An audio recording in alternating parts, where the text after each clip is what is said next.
Buddhist standards, Prabhupada is basically something is wrong. Really, really well proper instruction. I didn't see any issue about why the woman would be good. It's really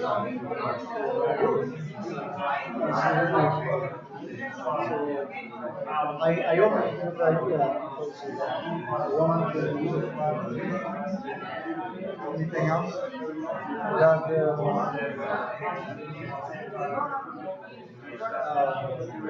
well, Prabhupada said that we need so many spiritual masters around the world. So I can see that there are many ladies who are very inspired for certain singer devotees. There is like a very natural for them to accept that more than another person. Let's begin. Okay. So I'll argue the other way. I'll argue against it. So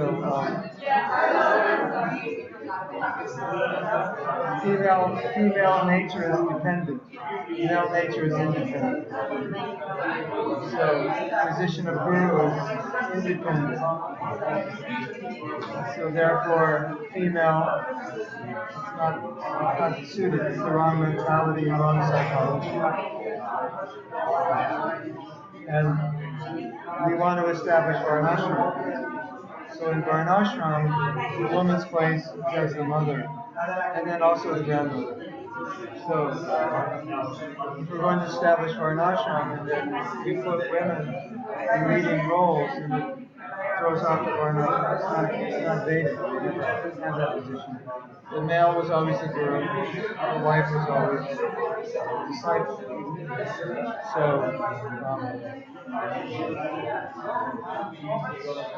it's it's it's just not a Vedic principle. And Prabhupada encouraged women in so many ways. But you see, he never put women in charge of the only men. That shows that he didn't want them to be gurus. He could have put them in charge. Look, when he appointed the initial groups, they're all women, they're all men. Why didn't he appoint a woman? It would have showed us his sincerity. And Prabhupada cited the example of Janava Mata as guru, but she was liberated. She was eternal associate. So how can you say because she was a guru that our women can become gurus?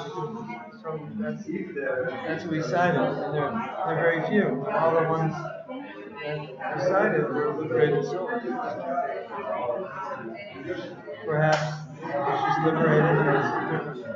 But it's not her nature. And what else?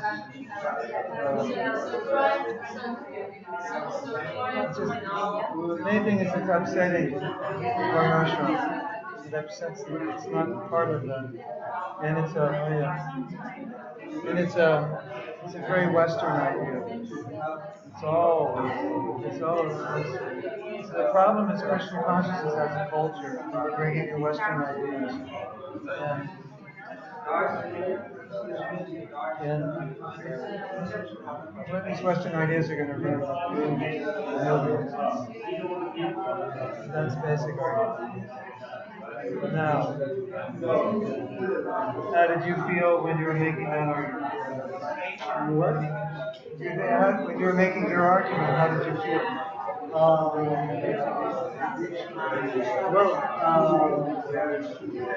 Actually, there are a couple of places Prabhupada said women can be gurus.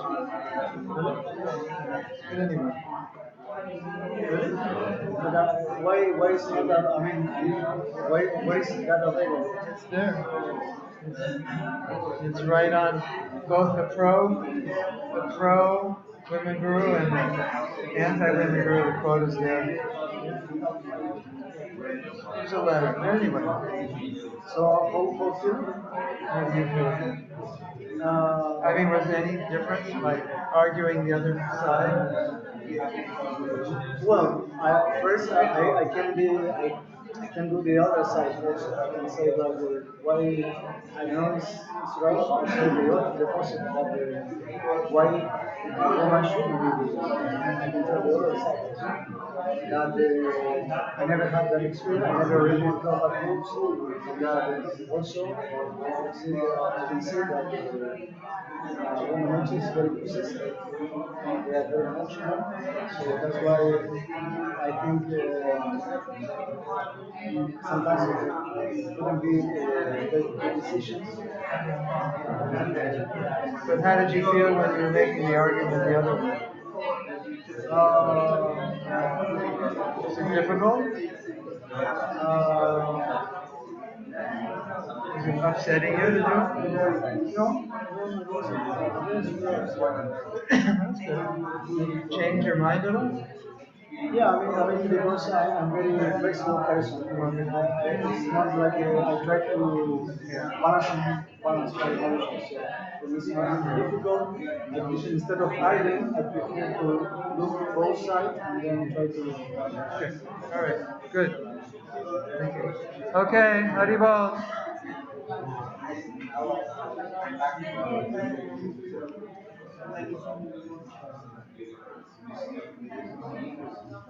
So you need more time to argue?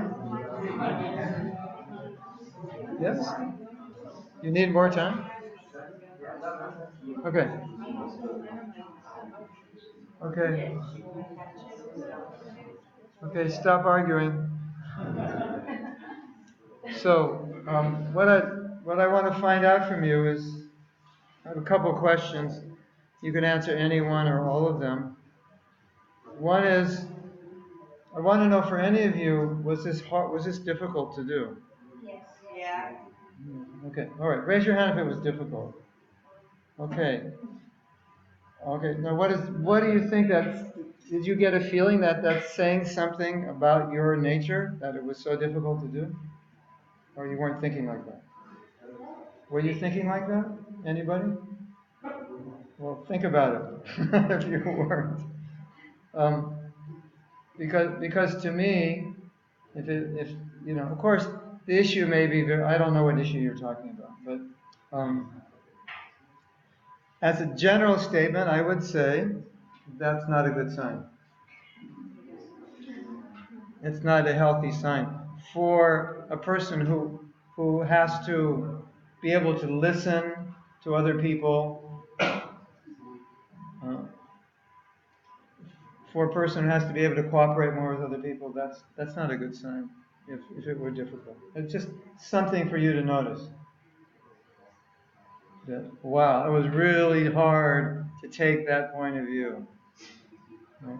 And 1 second, and all we were asking was just to express it, not to believe it. So you didn't even have to believe it, and just So for example, you're having a conversation, right? I'm having a conversation with another devotee, and so I feel strongly that women should be gurus, and he feels strongly that they shouldn't. And in the conversation, it would be helpful for me if I could repeat what he says. So what you feel is that really is not what Prabhupada wanted because he never appointed women in any positions of authority. And that's a very Western idea, and there's a Western influence coming into ISKCON. Is that what you mean? And he says, yes. So I repeated it. And I may disagree 100%. In fact, I may think what he said is destructive to the movement. That it's not the Western influence that's the problem. It's this ultra-conservative Vedic. That's the problem. That might be my view. But I have to be able to listen and repeat what he says. If we're going to have ideally, that's right. So if you had a hard time just expressing it, it may mean that you would have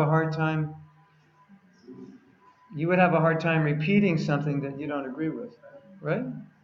Or you would have a hard time listening. It's something to be aware of. Yes. I could come up with arguments, no problem, and more were coming. So, but the actual uncomfortableness, Uh-huh. I sort of wanted to counteract my own arguments. with the beliefs that I had, which I know is not healthy. It means when you communicate with someone else and anything, you have an inner dialogue. Yeah, and it also means, well, what it also means is, it may mean that once we make our mind up, that it's over. That no amount of evidence will budge us, right? Yeah. And we've all seen that in discussions. You see them on the internet, sometimes you see them in person. You know, someone has an idea, and there's really no communication going on. It's just one person talking and the other person waiting for that person to stop, so they can make their point, and they're not listening to one another. Have you seen that? Yeah. Yeah. So that's the problem. Yeah. I mean, I think what you're saying is indicating that problem. That it's hard. Yeah, I see it in my communication. Yeah, it's hard for you to listen to.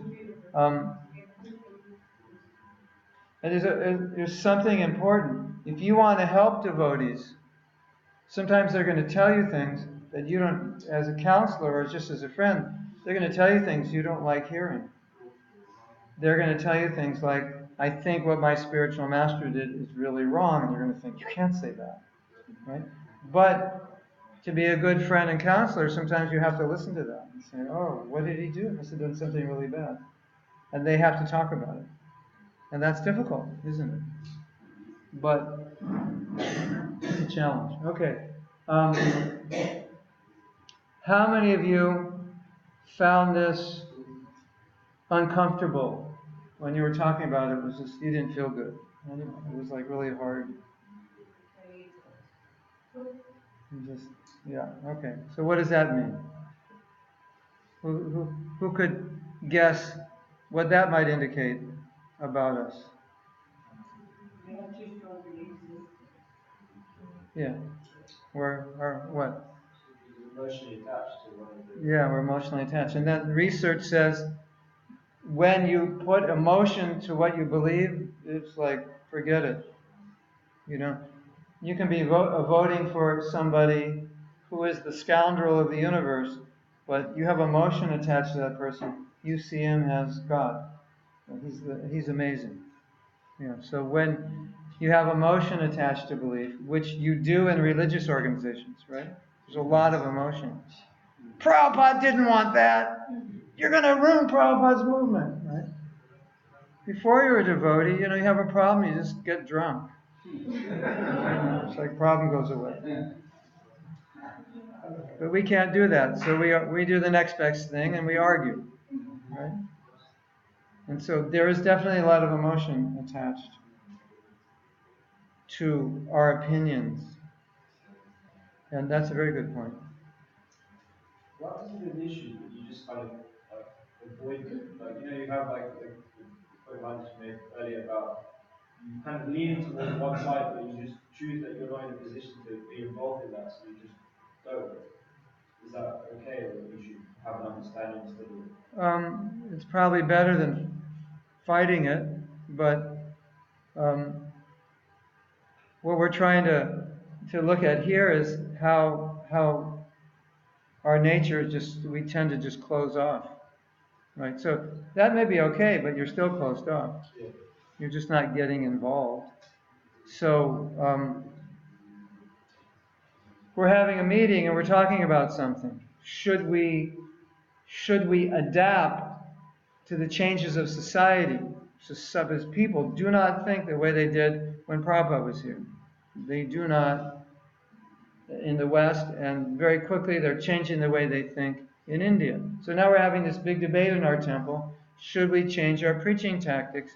Because, we sit on big asanas and we sit straight and close our eyes and give talks, and less people are relating it now because they don't like hierarchies. They just want the person to sit on the ground and, express their own struggles. And they go, yeah, I had that struggle also, and rather than, you're a dog, and so you're a cat, and if you don't chant, you're going to hell, and you're on a big stage and a big seat and two people fanning you, and, so we're having this argument, but that's what Prabhupada did. And the people in India, they respect the Guru. No, no, no, but the young people, they're not like that. They don't think that way. So you're having this big debate. And in order, and one of the weakest things in our movement is we don't know how to debate. We know how to fight, but we don't know how to debate. Right? We don't know how to talk about an issue. Because we're like, no. So the more you say, Guru on the big stage with two people fanning him and posters of him all over the city, the more I'm boiling. It's like, you are so stupid. Don't you understand that that's like people see through that? They just think it's fake, and the only people you're going to attract are like brainless people who have no direction in life, and they just want a guru to tell them, when to get up and when to go to sleep. And I'm boiling over because everything I stand for is against that. And you think you're so Western, you're going to destroy the movement, and you're boiling over. And so there's no debate because we can't listen to one another. But what? Too fast? There are ways that it's hard for me to translate what you are speaking because but 90% I translate. How do they know if they don't understand English? I told them that I can understand. Oh yeah. So I will slow down. But when I get excited, I speed up. So I have to be excited and slow. That's hard. I might put everyone else to sleep.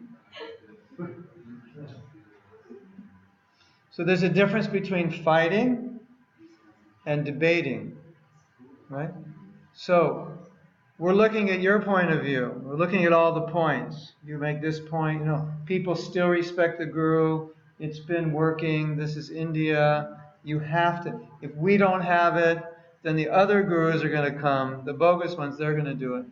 And so then if I'm in the right frame of mind, then I look at all the points, I analyze them, I think about them. And then I present my points. He said, but you're just attracting the uneducated people because you're catering to the lowest denominator. If you want to get the professionals, the young people, they don't think like that. They don't. That's for them. They're just finished with gurus and sadhus. They want somebody that dresses like them, that talks like them, uses their language, doesn't sit on big seats, but just comes right out in the audience and talks to them. So then now you're listening, and so we're thinking, and so we're debating the pros and cons. We're not fighting anymore. That's what I'm talking about, right? Does that make sense? Yeah. What? Yeah, the listening parts are because we're emotionally invested, and then we're doing character assassination. So you're saying this, and I'm thinking, you don't have a brain. Like, what yuga are you in? This doesn't work. Look at our temple. There's 3 people that joined in the last 12 years. Your guru on the big seat on the stage doesn't work. It just attracts more Indians, and none of the local people in our country are coming because of it. So you're open enough to listen. I'm open enough to listen. And then we debate. And what are we debating? What's the best for preaching? Not my idea or your idea. So now we have to be detached. So do you understand what's happening here? We're not detached, right? Like, what's the best for preaching? That's detachment, right? Am I attached to my idea, or am I attached to what's best for preaching? Does that make sense? Look at Prabhupada. He had to be very detached to make all kinds of changes to preaching, right? Yes? You had a question, comment, argument? I'm clear about what you said because you asked us to take a position and then go to the other side. Yeah. And while we were doing it, I took a position, but then I realized maybe I'm more actually to the other side. Oh, okay. Well, that was my next question. How many of you, after you did this, became a little more sympathetic to the other side? Anybody? Okay. Give yourself a hand. The other people we're going to hang tonight outside. I've got everything ready because you're all useless. And these devotees we're going to put in the management of ISKCON because they know how to listen. Anyway, this was there was no right or wrong answer to this exercise. It's only for you to just evaluate on the basis of what you experienced, what you think about yourself. But I want to drive home this point that when you have good relationships with people, then you can debate. When the relationships are not good, you fight. And you start doing character assassination. And then you lose the argument and you just start talking about what's wrong with the person. So naturally, if there's something wrong with the person, everything they say is wrong. Right? So that's actually not the way you debate. But we're talking about debate to come to a conclusion of what's best, not who's right. And that requires detachment. Yes? I think the question is, when we debate something, it should not be based on our experience only, because our experience is limited. Right. So we base it on something higher than the Shastras. And to understand Shastras, we have gurus, we have senior disciples, and their opinions also we count. We say that his holiness said this, his holiness said that. Right. So there, it becomes very difficult to detach, because we are talking about Shastras here. In that situation, then what we've done is. Oh yeah, so that's a good question. So he's saying, well, it's not just our opinion. You have Shastra, you have senior devotees.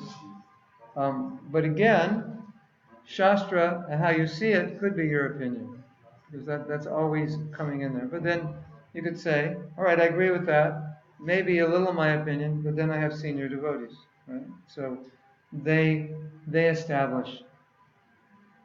But then you have your own intuition and your own intelligence. And sometimes, I guess I could reframe the question, what do you do when the senior person says something and it doesn't make sense to you? Like, and we had that sometimes with Srila Prabhupada. He might say something and it just didn't seem like the right thing. And sometimes we misunderstood what he meant. And sometimes in every situation it wasn't right. And if we did what he said in some situation, it would have produced a bad result. And so we had to make a decision. And in some situations, he praised us. In some situations, he chastised us because we made a mistake. So sometimes you have to judge by the result. And you see, it's an interesting phenomena because your experience as a younger person and my experience as an older person are different. I kind of think the world functions the way my generation thinks, and you think the world functions the way your generation thinks. So I make a decision, and you're thinking, well, the young people are going to think we're really stupid if we do that. So then you have to realize, okay, there's a disconnect here, or you have an MBA in some aspect of business management or finance or something, and we're starting a project, and I'm the guru of the project, and as far as management is concerned, I have no education in it. So I'm starting to make decisions, and these are all the decisions that you learned in your university education that bad managers make. And you're looking at it and you're thinking, what do we do now, right? And you know it's wrong, right? So these are challenges we have to deal with. But the guru says it's right. Now what do you do? Moral dilemma, right? So one of the things we've talked about in our classes in the past is that we're not trying to, we have to be careful that we don't turn our intelligence and intuition off in the name of following higher authority. And maybe even more careful that we don't do that to people under us. No, just do what I say, don't think, because you're too young to think, and you're thinking it'll ruin everything. And that person may be capable of running a big organization, even though he's only 20, 22. And we're saying don't think. So that's that. There's truth to it, but it's got to be balanced because obviously he doesn't understand everything. But in some ways, he may be more qualified than I am. So we don't want to turn off his intelligence and his intuition, and I don't want to turn off my intelligence and my intuition. So there's a balance because that intuition is also Krishna giving intelligence, or it could be. Maybe not always, but it could be. We had a whole, I don't know when, a couple of months ago, we had a whole class on this because, and I was telling that there are many devotees who have reported in hindsight having made mistakes because they didn't listen to their intuition. And people were telling them, do this. And their intuition was saying, I shouldn't, I should do that. But because they respected their authority and they thought I'm supposed to follow, they did. And then 10, 20 years later, I see them and they tell me, that was a huge mistake, and I knew I shouldn't have done it. And my intuition said, but I couldn't listen to it because the authority voice was louder. And part of the reason the authority voice was louder may have been that we were trained, don't listen to your mind because whatever your mind says, you're a conditioned soul, it's just going to take you in the wrong way. That may be true sometimes, but not always, right? And as you progress, it's less and less true. But this exercise we did today also helps you as you grow, because just because you advance doesn't mean you don't have bias and prejudice and beliefs that are filtering the way you see things, right? And I know there's some devotees who think practically any change you make in ISKCON is bad, because everything worked the way Prabhupada did it, and if you change it, it's going to be bad. And there are other people who think if you don't change it, you won't have a movement. You won't be relevant to anybody. Right? So obviously, it's different mindsets. And so we have to realize I have a certain mindset, and therefore that's why I'm seeing things a certain way.